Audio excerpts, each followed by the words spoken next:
Empezamos, hermanos, con nuestra clase de Evangelismo en tiempos de persecución. Estamos en el Evangelio de Juan y vamos a continuar con el capítulo 6. El capítulo anterior, la última parte del 4 y el capítulo 5, ya lo comentamos la semana pasada.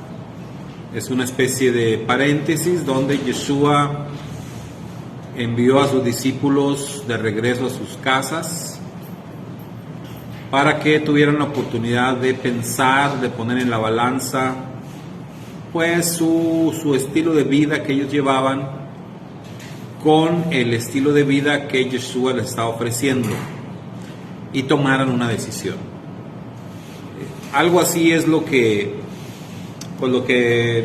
podíamos apreciar también con el pueblo de Israel. Ahorita que veíamos la Haftará, de alguna manera ellos tuvieron la oportunidad de conocer cómo era la vida en las naciones a través de Egipto.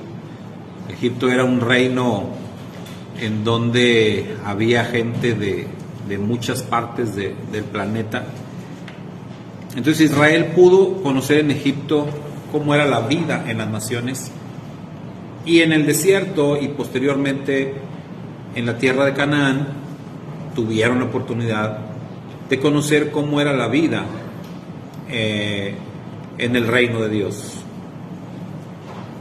Y por eso ahorita que veíamos la Haftará, elegir un rey era una manera, una forma de estar tomando una decisión, pues de vivir igual que las naciones y desechar la vida del reino. O sea, de ahí es como que la tragedia de lo que estaba pasando ahí.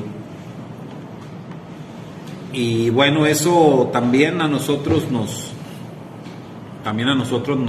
compete, porque también, como comentamos, nosotros tenemos oportunidades de tomar decisiones, de vivir de acuerdo a los planes del Eterno y vivir conforme al reino, o vivir al estilo de vida de las naciones, ¿verdad? Del mundo. Eso es una decisión que tomamos cada día. O sea, ¿cuál línea vamos a seguir? Entonces los discípulos, Juan 6, regresan otra vez con Yeshua. Como ya dijimos, aquí Juan no nos aclara ni en qué momento se fueron, ni por qué se fueron, ni nada, ni tampoco el regreso, pero es evidente que se fueron y regresaron.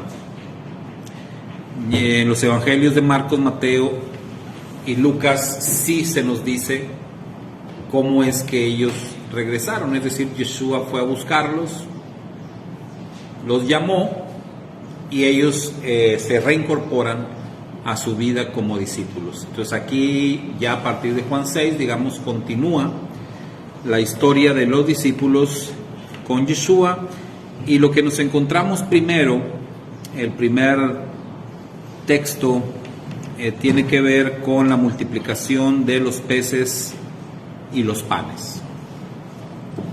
Entonces, lean por favor ahí a partir del verso 1, Juan 6, 1 y hasta el verso 15. Lean ahí en sus Biblias, con sus vistas, esta narrativa, y pongan atención en lo que está pasando ahí con los discípulos. Recuerden que el enfoque que nosotros estamos tratando de desarrollar es sobre los discípulos, cómo ellos estaban siendo formados, cómo ellos estaban aprendiendo de Yeshua en su caminar con Yeshua. Entonces, ellos tuvieron esa oportunidad maravillosa de literalmente andar con Yeshua, literalmente caminar con Yeshua.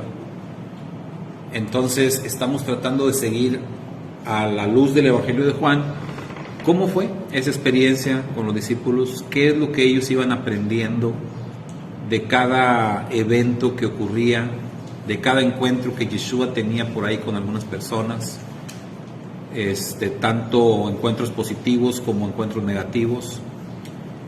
Entonces lean el pasaje y léanlo con esos lentes, ¿no? De ver qué es lo que los discípulos van a aprender de esta experiencia de la multiplicación de los peces y de los panes.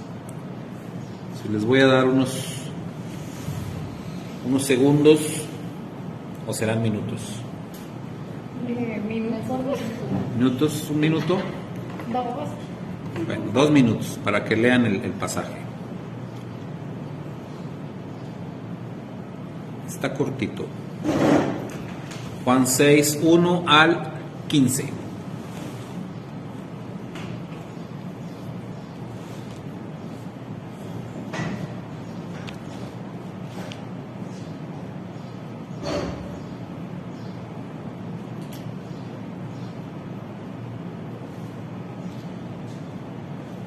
Shalom, hermana Poli.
Voy a poner esta versión aquí.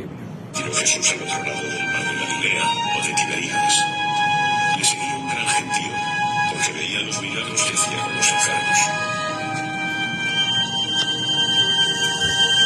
Subió Jesús a un monte y se sentó allí con sus discípulos. Estaba cercana la Pascua, la fiesta de los judíos. Levantando Jesús los ojos y viendo venir hacia él una gran muchedumbre, dijo a Felipe: ¿dónde compraremos panes para que coman estos? Lo decía para probarle, pues él sabía lo que iba a hacer. Felipe le respondió: 200 denarios de pan no bastan para que cada uno tome un poco.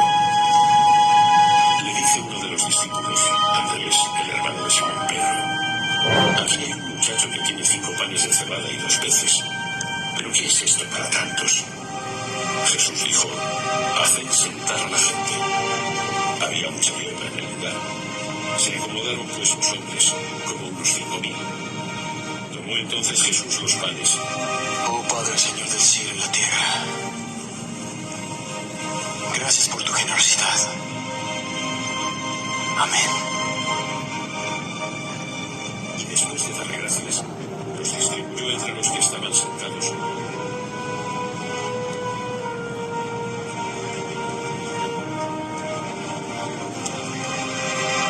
Igualmente les dio de los peces cuanto quisieron.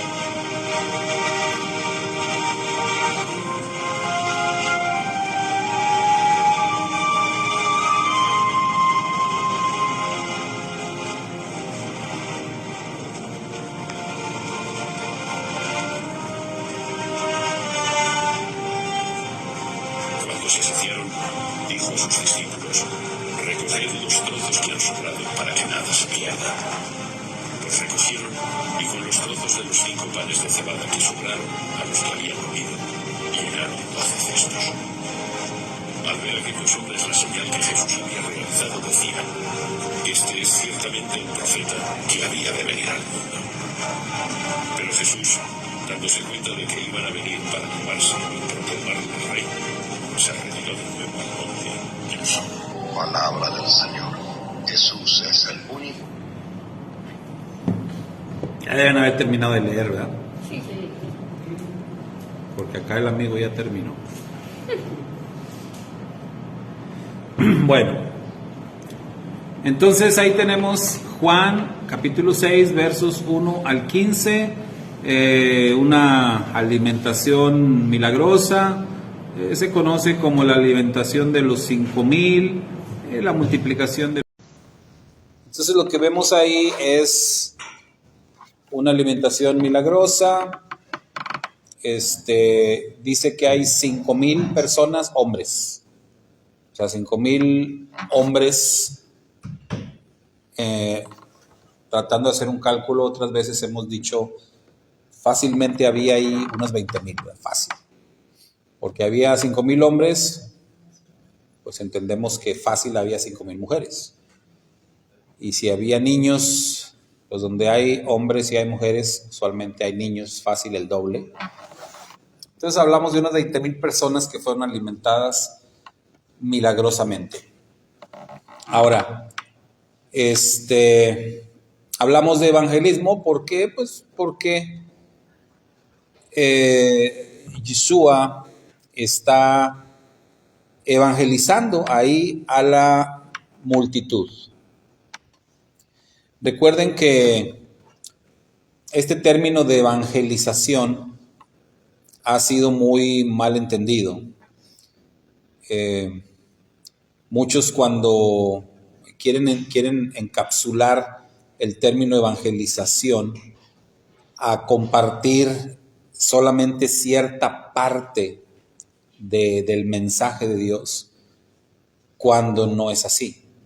O sea, muchos pretenden que el evangelismo tiene que ver con nada más hablarle a la gente acerca de la muerte y resurrección de Yeshua, y no es así. O sea, la evangelización es dar el mensaje, compartir el mensaje de la palabra de Dios. Punto. O sea, toda la palabra de Dios. Como dice el Rab Shaul, por ahí en el libro de los Hechos,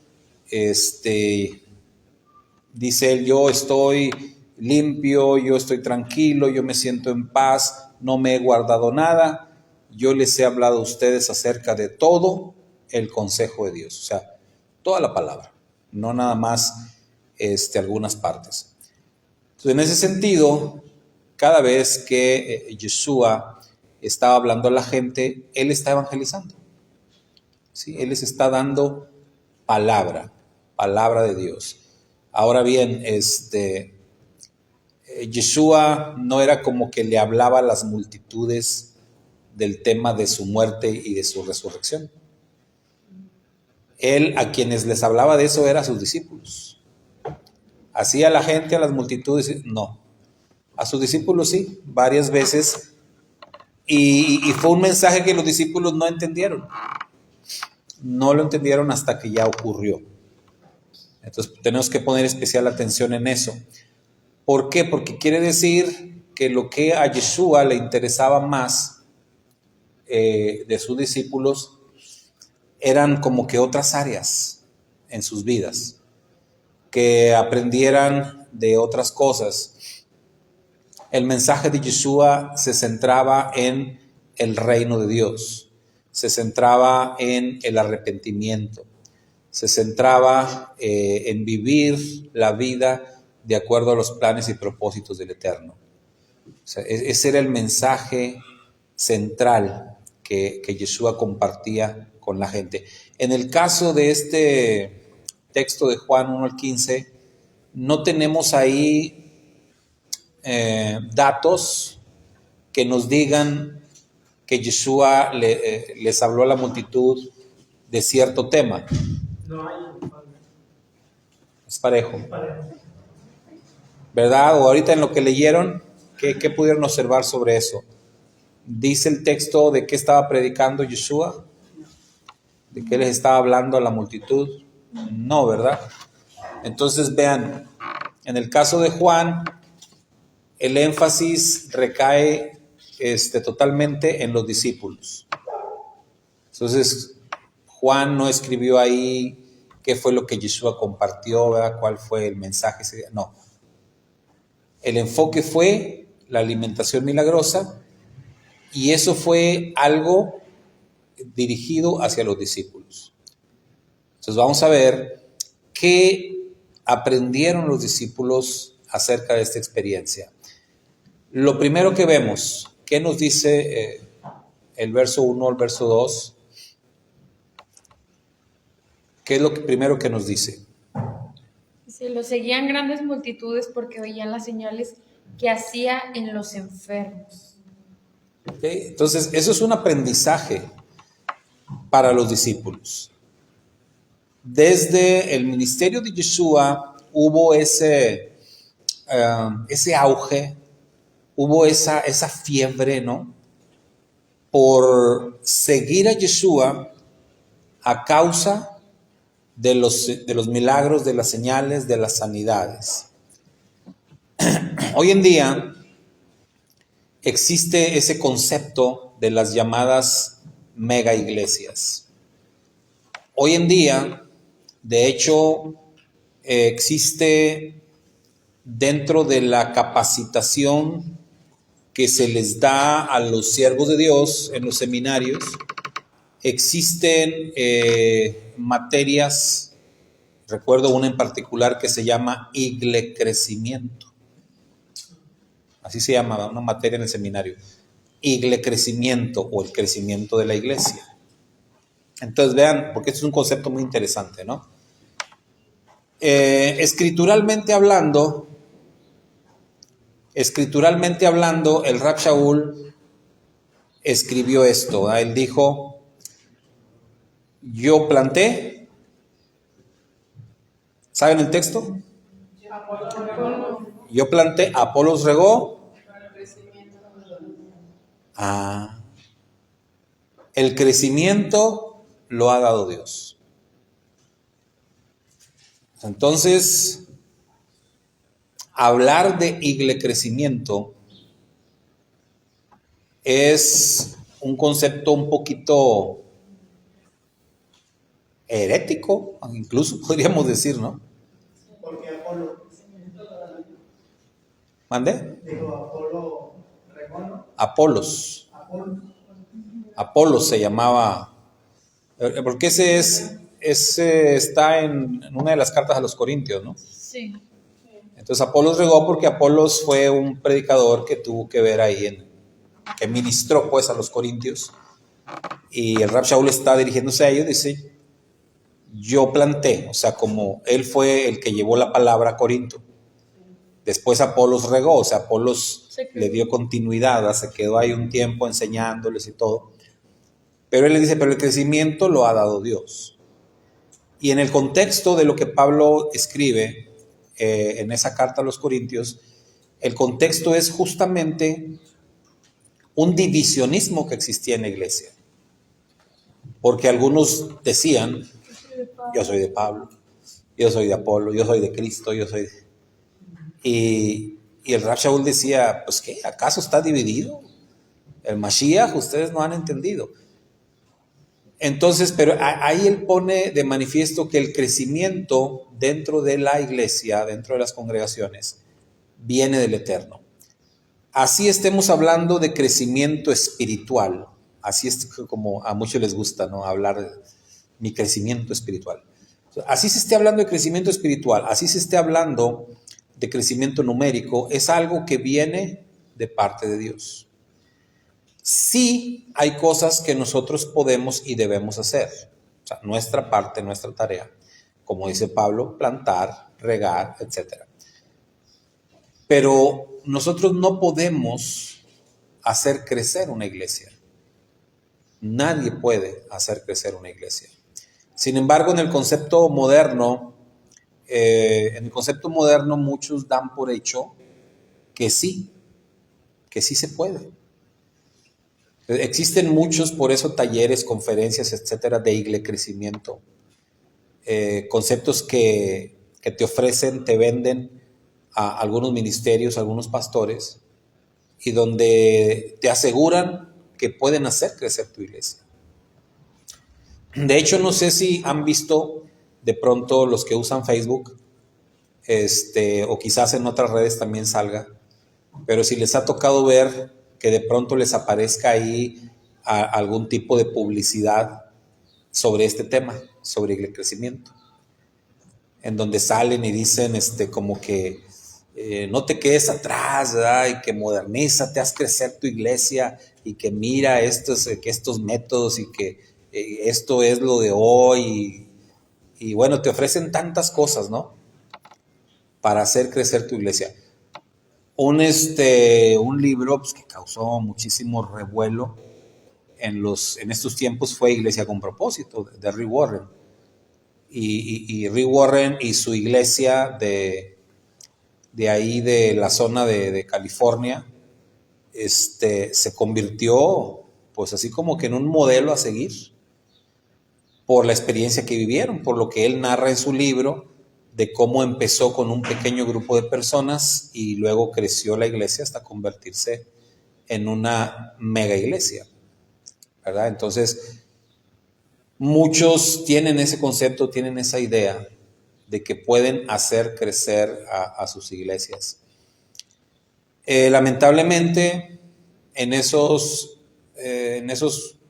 pues, modelos o en esas estrategias se ha filtrado mucho humanismo dentro de las iglesias. Por ejemplo, algo de lo que dice Rick Warren, de lo que habla en su libro, de esas estrategias, si ustedes las leen se van a dar cuenta que es algo que tiene como que ver mucho también, como si fuera un negocio, como si fuera una empresa. Entonces él dice, tienes que buscar la comodidad de la gente, de los asistentes. Tienes que buscar, por ejemplo, tener de entrada un terreno grande para estacionamiento, para que los hermanos no batallen y lleguen y todos se estacionen bien. Tienes que tener sillas súper cómodas, tienes que tener bien climatizado el lugar. Entonces, toda esta serie de cosas tienes que ofrecerles a la gente un buen aperitivo, un buen café. Tienes que hablarles de temas que los motiven. Entonces, todo eso son como que las estrategias para que la iglesia crezca. ¿Verdad? Es lo que manejan. Entonces, ahorita, por ejemplo, ¿qué? Se nos fue la luz aquí, estamos sufriendo con el calor, ¿verdad? Y es una manera de ser probados, ¿no? O sea, algunos de nosotros nos tocó la muy bonita experiencia de predicar, de comenzar trabajos o de hacer trabajos misioneros a la intemperie. Recuerdo cuando empezamos, a nosotros, mi esposa y a mí, nos tocó la bendición de empezar varias obras así. Y cuando comenzamos los trabajos formalmente de lo que hoy es la Iglesia Bautista Jesucristo Vive, empezamos ahí el trabajo misionero, nos sentábamos en un tronco de árbol que estaba ahí casi en el suelo. Ahí lo usábamos de banquita para que los hermanos se sentaran ahí o los que iban. Y así empezamos, ¿no? Ahí y debajo de un árbol agarrando sombrita, y ahí predicando, y pues con los niños había un cuartito ahí de madera chiquito, pues ahí los metíamos a darles clase con un calorón tremendo también, ¿no? Salían los niños, pero sí, escurriendo, pero nunca faltaban, siempre estaban ahí. Entonces, nos tocó vivir ese tipo de experiencias, y cuando pensamos en cómo trabajaba Yeshua, pues, o sea, no había templos, no había aire acondicionado, no había muchas de esas cosas que hoy enseñan como estrategias de crecimiento. El tema más allá de la cuestión de las comodidades, etcétera, digamos que la parte más delicada tiene que ver con el mensaje. el mensaje que se va a compartir, el mensaje que se le va a dar a las personas. Y en ese tipo de congregaciones, si ustedes analizan las llamadas mega iglesias, que de hecho no son muchas, ¿verdad? O sea, en el mundo no hay tantas mega iglesias. Si ustedes analizan el mensaje central que se enseña o se predica en esas mega iglesias, ¿cuál es? Prosperidad financiera. Prosperidad financiera, ¿verdad? Así como coaching, ¿cómo le llaman? Motivacional. Mensajes motivacionales, autosuperación, ¿no? Superación personal. En el Lakewood, que es Descubre el campeón que hay en ti. Descubre el campeón que hay en ti. Es ese tipo de lemas, de eslogans. En eso es lo que se enfocan. En eso es en lo que se enfocan. Entonces, pues, cuando nosotros lo analizamos, nos damos cuenta, no es tan bíblico eso. ¿Sí? ¿Sí, Sergio? Una vez estaba un vecino de la ida y ese vecino pues, según es cristiano y una vez pues hubo un incidente con él y me dijo que no sé qué, que habíamos quedado mal en unas cuentas. Entonces, pues como era todo buen cristiano, pues no, es que tienes que, así como te enfocas en la palabra de Dios, tienes que enfocar en el negocio y no sé qué. Y me imagino que su iglesia maneja ese tipo de mensajes porque mandó como una cadena, pues, Sí. de versículos y varios eran sobre David, sobre Salomón y todos enfocados al dinero. Decía no, que Salomón fue un buen administrador del dinero. Y no, que el rey David eso lo dijo porque él veía el potencial de su reino y que él debe expandir, que él iba a ganar tanto dinero. No sé qué. Y luego al último venía una frase que decía que tenías que sacrificar por tu trabajo y que porque el dinero te iba a dar la estabilidad que te merecías algo así. Y no, yo cuando lo dije, no, este señor también se enfocaba. Y ya nomás, no creo que le puse otra cosa, pero Sí. me sorprendió mucho que transversara todos sus mensajes a cuestión de dinero. Muy extraño. Sí, y vaya, es bíblico, fíjense en qué aspecto eso es bíblico. Es bíblico en un sentido negativo. Lo comentamos hace rato en la Haftará. El cambio de rumbo que tomó Israel con el tema de Saúl, nombrado como rey, tuvo una causa. ¿Pusieron atención cuál fue la causa? O sea, la causa que ellos dieron, los israelitas. ¿Por qué le dijeron a Samuel, danos un rey? ¿Se acuerdan? O sea, según ellos, porque queremos ser como las demás naciones que queremos un Sí. rey que vaya a dar. No, pero había Antes antes que eso. Porque los hijos de Samuel no habían seguido los caminos de su padre. Entonces le dicen, oye Samuel, tus hijos no siguieron tu ejemplo. Tú ya estás viejo. Tú ya estás viejo, tú ya vas para el pozo. Y tus hijos, mira, esos nada más Centaveros. puro dinero, son centaveros. Ellos nada más, mira, pura lana, negocios, prosperidad. Fíjense desde dónde viene esto. Entonces ellos dijeron, necesitamos un rey. Necesitamos un rey nosotros que nos lleve por otro camino. Entonces podemos decir que todo se derivó de una mala actitud, de una mala conducta de los hijos de Samuel, que se fueron más por el lado de la prosperidad, del dinero, lo que hoy le llaman simonía. Le llaman simonía en honor a Simón el mago, el del libro de los Hechos, el que quiso comprar los derechos del Espíritu Santo, ¿no? El que dijo, oye, véndanme ese poder, ¿cuánto vale? Yo quiero los derechos, quiero una franquicia, ¿no? Del poder del Espíritu Santo para, pues, hacer billetes. Pues de hecho se hizo muy viral una iglesia que, o sea, cuando lo leí, muy tonto. Increíble. O sea, que era que o sea, te damos un certificado de vender terrenos en el cielo. Y es como que, o sea, no solamente es como cuestionarte, no que tu terreno, o sea, un terreno equivale, no sé, está en dólares, creo que estaba como en $200 o más, no recuerdo, pero es como que, ¿cómo? O sea, quiero utilizar la lógica porque la verdad es que no me llega, de que cómo tu dinero en billete va a decir, no, sí, ya tengo mi reservado ahí, mi terreno en el cielo, ya. Pero no es nuevo.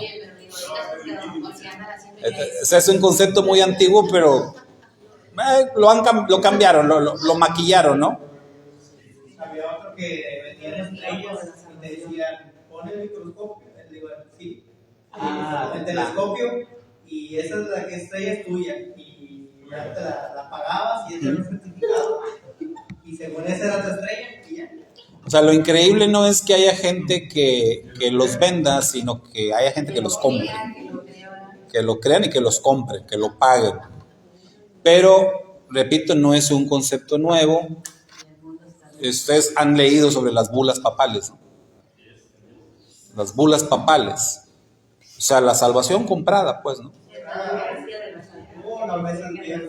O sea, hasta tenían ellos su lema: tan pronto la moneda caiga y el alma salta. Al mismo tiempo que la monedita caiga aquí, la monedita de oro, el alma ya está saliendo del purgatorio rumbo al cielo sin escalas, ¿no? ¡Fum! Así. Entonces, es una historia antigua, ¿no? O sea, no es un concepto nuevo. Simplemente en cada generación surgen personas con esa astucia de hacer negocio con la palabra de Dios, de hacer negocio con el tema de la salvación, y lo hacen de una manera o lo hacen de otra manera. Entonces, Simón el Mago, él quiso comprar derechos, ¿no?, sobre la obra del Espíritu Santo, sobre el poder de Dios, para, digamos, él ganar dinero, y lo dijo abiertamente. A mí en lo personal, una vez una persona me propuso eso, me propuso que hiciéramos negocio. Él me decía, no, Pastor Saúl, mire, yo soy un empresario, yo tengo una mente de negociante, de empresario, podemos hacer mucho dinero. No, con su sabiduría que usted tiene para enseñar y predicar, y yo, ¿verdad?, como encargado, como manejándolo, ¿no? Como que quería ser mi manager o algo así, no sé. Él, su manera que él me planteó las cosas. Y según él íbamos a ganar mucho dinero, podíamos hacer mucho dinero.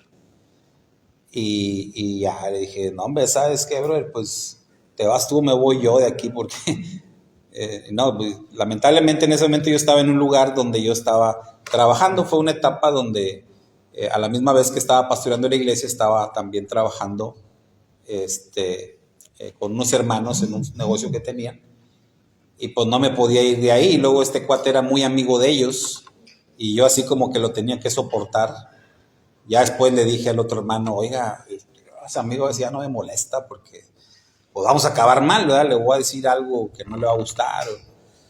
Pero es que este hombre no entiende, le digo, es muy terco. Y él a la fuerza quería que hiciéramos negocio.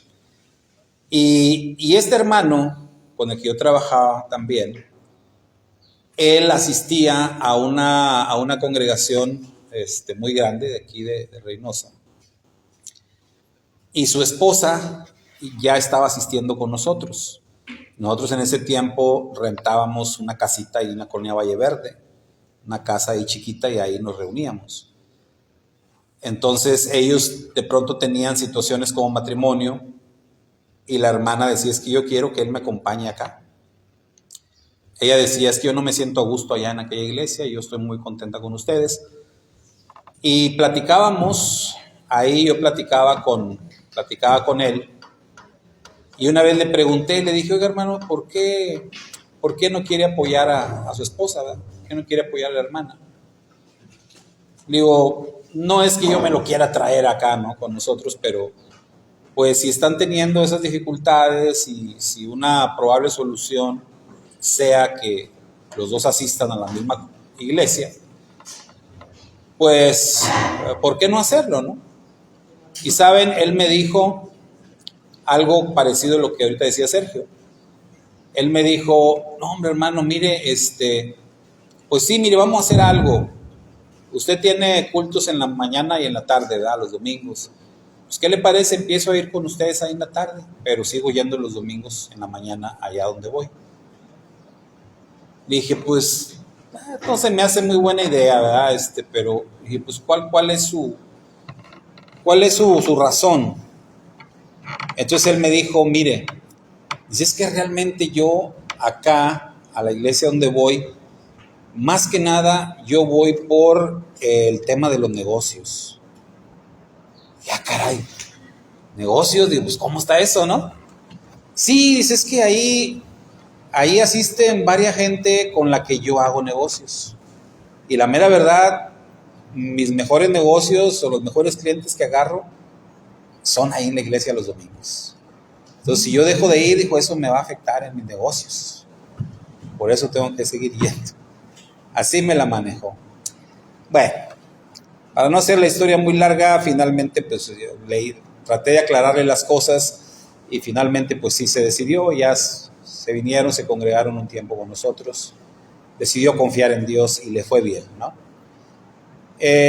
Ahí en la boutique, ahí en el local, tenemos un cliente que de vez en cuando va. Y este señor, fíjense, este señor es presidente nacional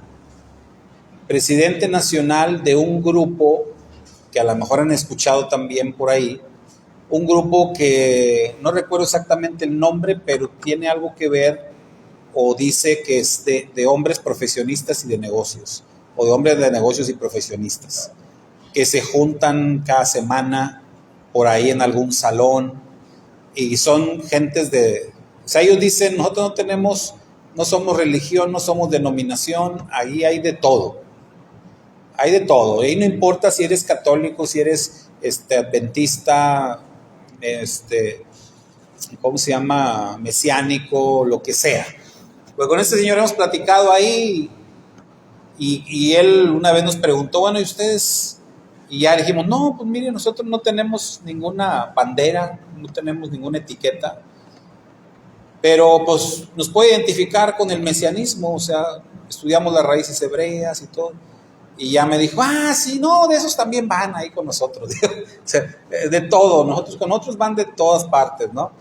Y él es presidente nacional, nos ha platicado varias de sus experiencias, pero el puro nombre de esta, pues no sé cómo llamarle, organización, no sé, asociación, el puro nombre te dice mucho, ¿no? O sea, ahí, como que el requisito para que tú vayas ahí es que seas o profesionista o hombre de negocios. También aceptan pastores, también aceptan pastores, ¿sí, hermano? Un tiempo y con ellos, pero aceptan como hombres de negocios, sí. a pastores, diáconos, pero que tengan negocios. Sí. Entonces yo dije, no, yo no soy negocio ni nada. Entonces, estuvieron un año y me preguntaban cosas que les preguntaban. La mayor parte de ellos eran pastores con negocios. O sea, milagros. Y hay varios que estuvieron. Desde tiempos antiguos y hasta la fecha, este tema de la superación, de las mega iglesias y de todo eso, siempre se ha dado, siempre ha estado. Entonces, el enfoque que vemos ahí, volviendo a Juan capítulo 6, agarran textos como ese, ¿verdad? Agarran textos como ese de las multitudes siguiendo a Yeshua. Te dicen, mira, el libro de los Hechos, aquí dice 3,000, 5,000. Entonces la iglesia tiene que crecer. Pero pierden de vista que las iglesias no crecían así como iglesias locales. Como que a esos 3,000 se quedaron ahí, era una iglesia de 3,000 personas. No. O sea, recibieron el mensaje, los 3,000, y después se regresaron todos a sus lugares de donde venían. Igual pasó con los 5,000. Ahora, si vemos lo que pasa ahí en Juan, con la multitud de la que nos habla ahí, ¿qué pasó con esa multitud, hermanos? ¿Qué leyeron ahí en el texto? ¿Qué pasó con esa multitud que fue alimentada? No son los que Yeshua confronta después y les dice que nada más lo buscan para que les dé comer. No sé. Sí, o sea, ahí dice que al final de lo que pasó, como todo, el milagro fue evidente para todos, no nada más para los discípulos, para todos. Entonces dice que lo que hicieron lo rey. Pero ¿qué hizo Yeshua? No, hombre, que se les escapa, ¿no? Rápido. Aplicó la del pájaro, ¿verdad, maestro?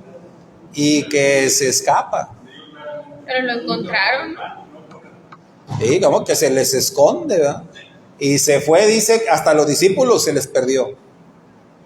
Entonces los discípulos, cuando ya no encuentran a Yeshua, se suben a una barca y se meten al mar. Dicen, no, pues a lo mejor el maestro ya se adelantó. Y ellos se van. Es cuando Yeshua los alcanza caminando sobre el mar, ¿verdad? Llega Yeshua y después van y lo encuentran. Las multitudes van y lo encuentran después, del otro lado ahí, ¿no? Del mar de Galilea. Y Señor, ¿por qué te nos escondes? Reclamando, ¿no? Y es cuando Yeshua les dice, ustedes nada más me buscan o nada más me quieren porque les doy de comer. Y de hecho les dice unas palabras muy interesantes, como dice ahí, Karen, que les dijo. Dice, de cierto les digo, que me buscan no a causa de que vieron las señales, sino porque comieron pan y se saciaron. No trabajen por el alimento que perece, sino por el alimento que para vida eterna permanece, el cual les dará el Hijo del Hombre, pues a este selló Dios Padre.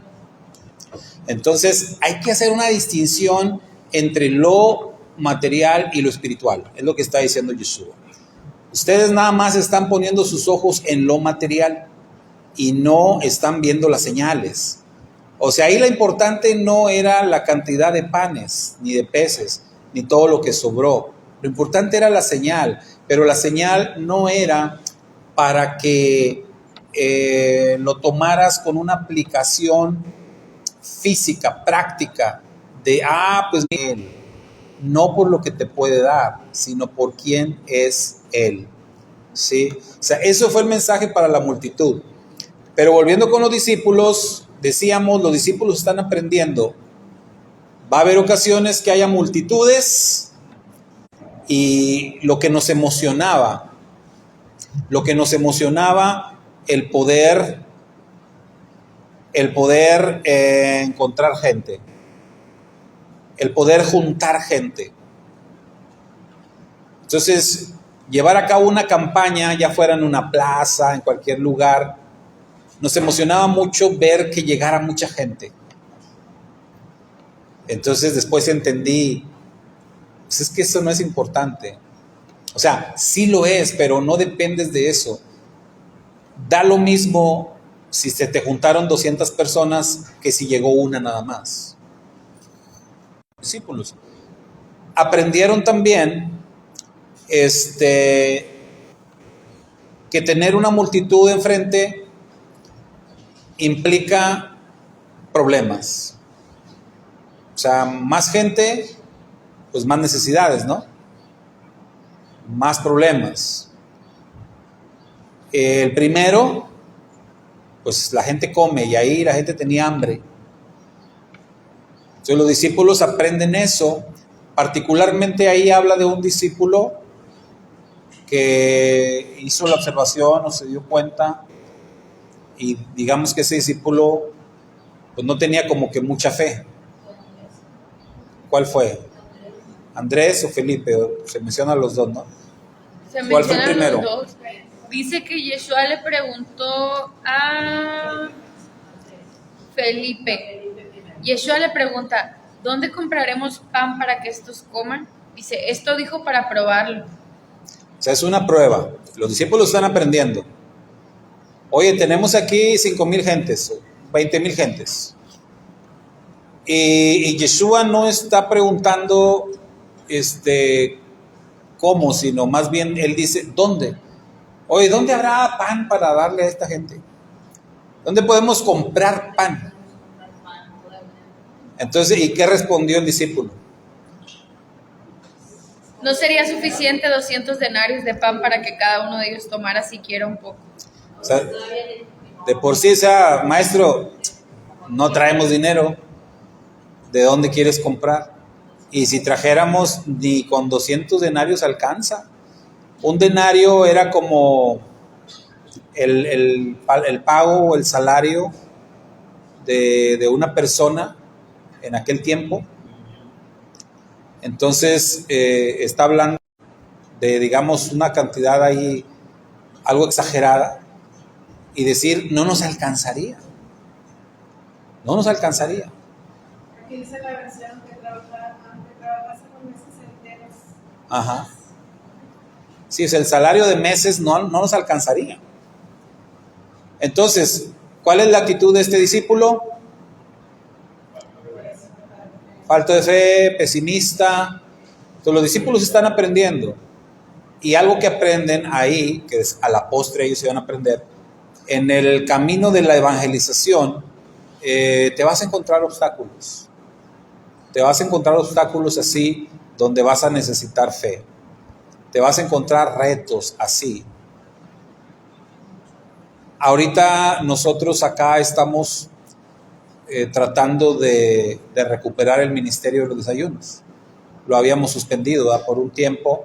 Estamos tratando de retomar el ministerio de los desayunos. El ministerio de los desayunos lo llegamos a tener 3 días por semana. Después, por falta de recursos, tuvimos que recortar a 2 días y después a 1 día. Y ahorita se está retomando con 1 día. Y apenas se acaba de retomar y ahorita los niños están como que queriendo presionar, ¿verdad? Que quieren otro día. Pues sí, ¿verdad? Pues ellos quieren otro día. Entonces, eso es como que un reto, o sea, eso es como que una prueba que puede venir del Señor, que uno necesita ser muy sabio para ver si es algo que viene de parte del Señor y que tenemos que responder positivamente o no. Pero cuando vemos esto que Yeshua hizo, pues sí pensamos, pues sí, como el Señor le gusta probarnos, ¿no? Entonces, ¿dónde vamos a comprar pan? No, hombre, no hay dinero que alcance. Pero luego sale otro discípulo, acá sí fue Andrés, ¿verdad? Andrés, el que dice, maestro, pues mira, yo hice la tarea, ¿no? Yo me apliqué. Entonces vean las diferentes actitudes o respuestas de estos dos discípulos. Uno se derrota antes de pelear, se derrota antes de hacer nada, ni siquiera intentar. Simplemente una negativa. No hay manera de hacer esto. El otro hace su tarea. El otro de perdido se puso ahí a buscar entre la gente a ver quién trae algo. Y viene, maestro, pues mira, me encontré un niño y ya le quité sus panes y sus peces. El lonche del pobre niño se lo quitó, ¿no? 5 panes y 2 pescados. 5 panes y 2 peces. ¿Qué? Pero ¿qué son estos para todos ellos? Pero también no era muy optimista, ¿no? Porque dijo, pues, ¿esto qué? Esto yo ahorita me lo como solo, ¿no? Entonces Yeshua dice, no, está bien, esto es lo que necesitábamos. Con esto alcanza. Díganles que se acomoden, ahorita vamos a comer todos. Levanta sus manos al cielo, bendice los alimentos y sírvanle a la gente. Y pues se reprodujeron los panes, los peces y hasta las canastas.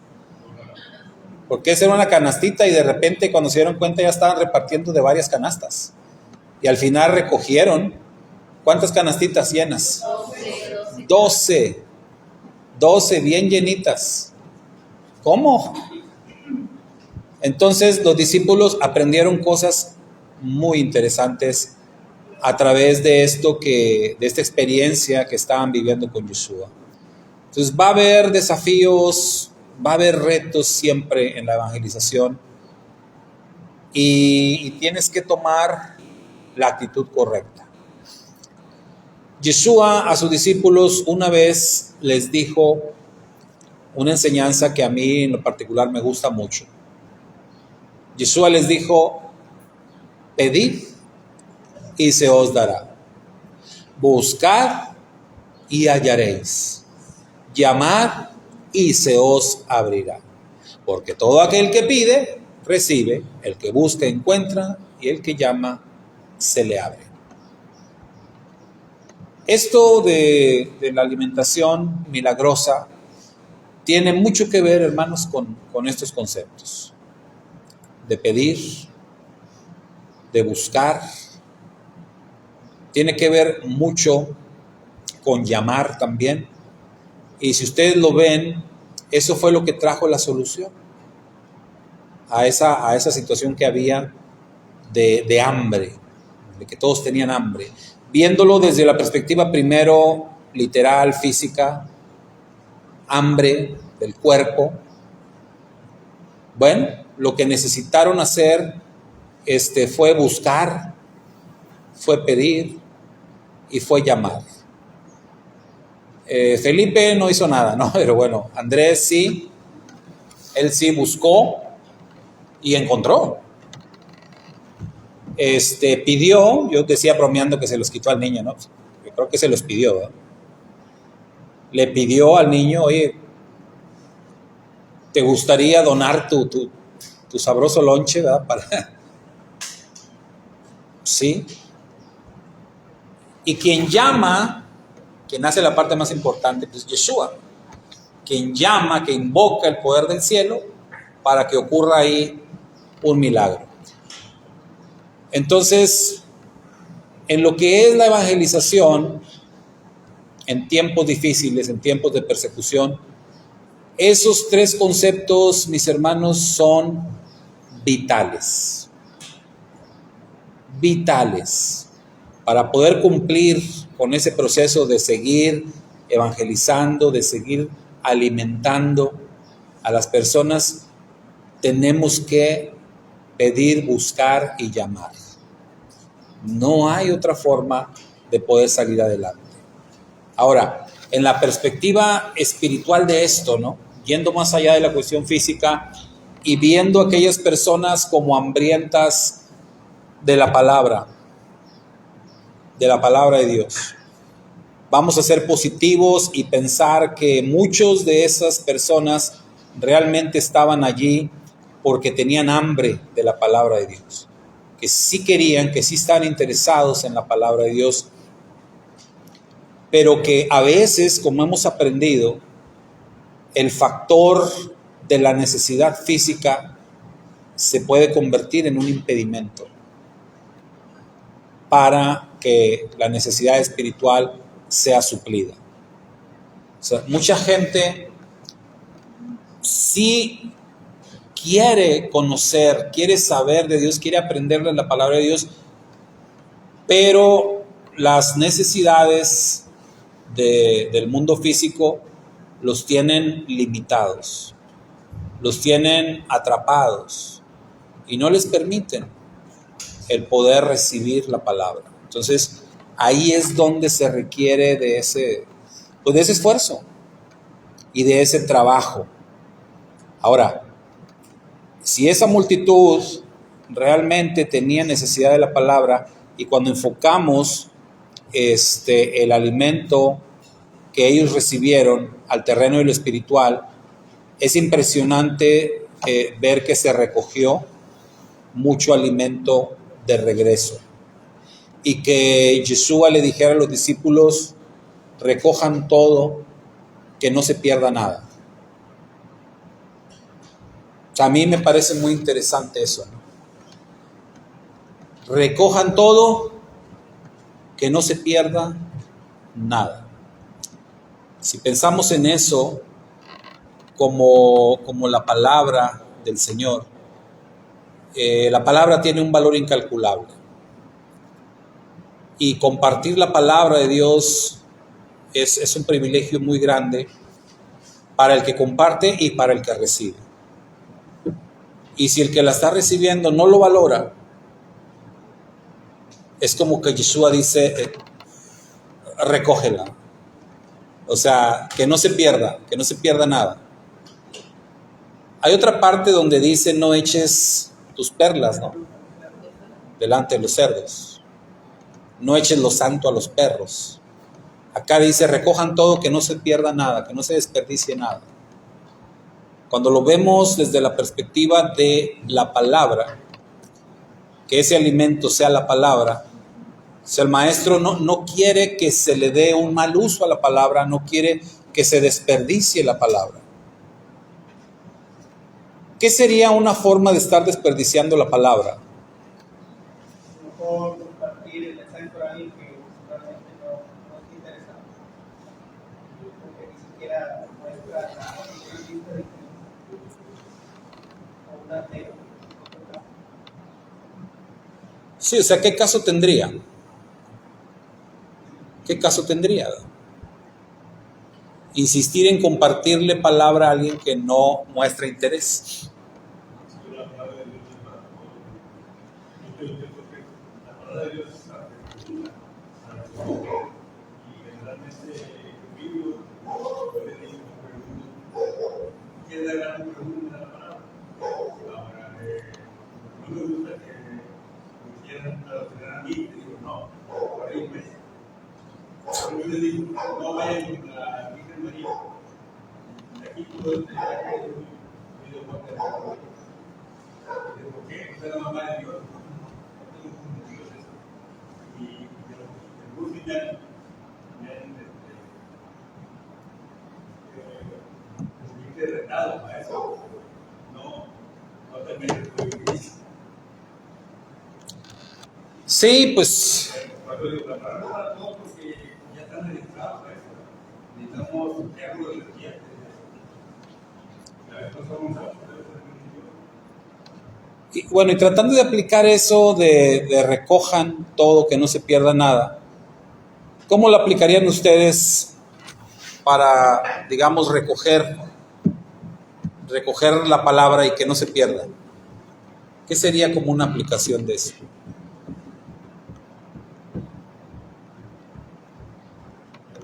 Para mí, simplemente no hablar. No quiere escuchar, no hablar. Sí, o sea, no le sigas dando. Sí, o sea, no la verdad no alimentar el hambre, o sea, es contraproducente, no lo vas a enfermar. Sí, o sea, no le sigas dando, recógelo, no tiene caso. Sí, entonces, eso es algo que los discípulos ahí estaban aprendiendo, tanto en el plano físico como en el plano espiritual, ¿verdad? Y bueno, vamos a dejarle hasta ahí, hasta esta experiencia que ellos tuvieron con esa alimentación y con estos conceptos que aprendieron acerca de cómo, de qué cosas pasan cuando estás compartiendo, en este caso, con una multitud. Yo creo que una de las cosas que les quedaron muy claras a los discípulos fue precisamente cuando se comparte con una multitud, cuando se comparte con un grupo pequeño, con una persona, cómo se comparte con multitudes, cómo se comparte con un grupo pequeño, cómo se comparte con una persona. Ellos aprendieron mucho del maestro respecto a estas cosas y aprendieron sobre todo qué es lo mejor, ¿verdad? ¿Qué es lo que más nos interesa acerca de eso? Entonces, bueno, la próxima clase continuamos. Es todo por hoy. Shalom, hermana Norma Tilano, hermana Ketita, hermana Poli. Bendiciones.